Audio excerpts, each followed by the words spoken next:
How many of you shuddered looking at the videos of houses being lost in wildfires or homes being destroyed by flooding or some other natural disaster that seems to be part of the news every few months? When you start thinking about how you would react to that situation, when you consider what it must be like to go through that sort of drama, most of us return to one thought. Almost nothing in your house is irreplaceable except for one thing: your photos. Houses can be rebuilt, furniture bought, clothes collected, but you can never take pictures of your 3-year-old's birthday party again. I harp a lot on backing up your computer, and photos in particular. But even if your pictures are backed up, depending on where they're stored, there's still a chance that they could be lost in something like a natural disaster or a house fire. So what do you do in that case? Online backup. There's several options for online backup of both photos and videos, but none is better than Snapfish. Now, what makes Snapfish so good?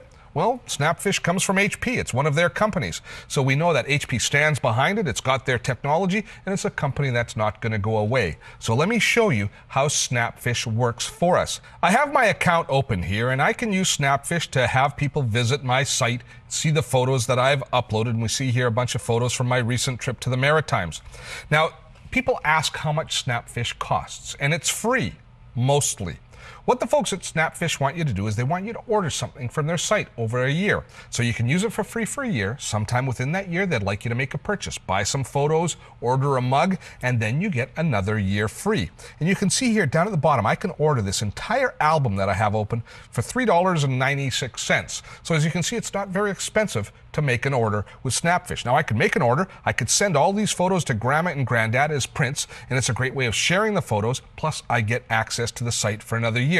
So it's a pretty simple process keeping your membership or your account open at Snapfish. I want to show you the process of uploading your photos to Snapfish. And by the way, you can upload an unlimited amount of photos. You're not limited to the amount of size of files that you upload to Snapfish. So it's a great value as far as that's concerned. So let's say I've just got back from a trip. I want to upload all my photos, make sure they're safe, so I can create a new album title, give it a date, a description, and then I select the photos from my computer. Now, my photos can be living on the computer, they can be on a memory card, they can be on a memory key. As long as they're attached to the computer, I can upload the photos to Snapfish. And I select the photos here, and it brings up a folder, all of the different photos that are in the folder. I can select them all at once, and normally you're going to want to upload all the photos from any individual folder.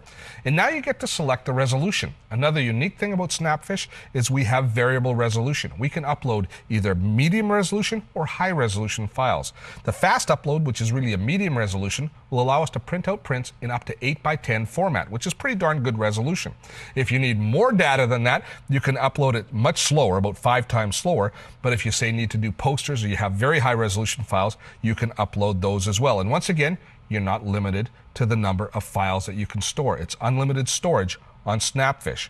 Once you've chosen your style of upload, you click Upload Photos, and they get automatically uploaded for you all at once. And then you can tell your friends and family, you can automatically send them an email saying, come by, visit, have a look at the slideshow, and if you want to download any photos and print them off yourself, you can. Or if you want to order any photos from Snapfish, you can as well. So you see, it's a very elegant way of uploading high-resolution pictures. One other thing I want to show you is the Snapfish Store. We can go here and we can order all different sorts of products. Gifts, we can order photos, we can take our photos and we can apply them to different gifts and giftware. If we take a look, there's cards, calendars. Here's one of my favorite mugs. And these aren't sad little tiny little coffee tea mugs that you can barely get any coffee in. No siree.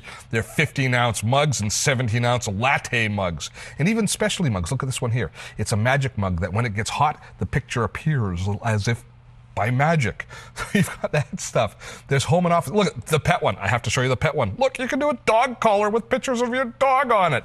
But the one that I did this Christmas is I got a whole bunch of these tins made up. I really like these candy tins. And sometimes they're cookie tins too. You know, the tins with a nice picture on the top? Well, I ordered a whole bunch of these and I chose this photo here. We have this great picture of Emma at Peggy's Cove this summer. And so I made that on the lid of the tin, filled it with hard candy, and gave that to everybody for Christmas. And that was one spectacular gift. Everybody who got it loved it, and I'll guarantee you one thing, they will cherish that tin for years to come. There's a lot of ways to look at a service like Snapfish. Now, while it isn't free, it can be very inexpensive to use, and the convenience of being able to share your photos alone makes it worthwhile. The high-resolution download means loved ones can use the photos any way they want, not just look at them, as in the case with social networking sites like Facebook, where very low-resolution photos are used. And then the ability to create gifts and keepsakes with Snapfish, well, that's an added bonus. But most importantly, the knowledge that your photos are safe and secure. How do you put a price tag on that?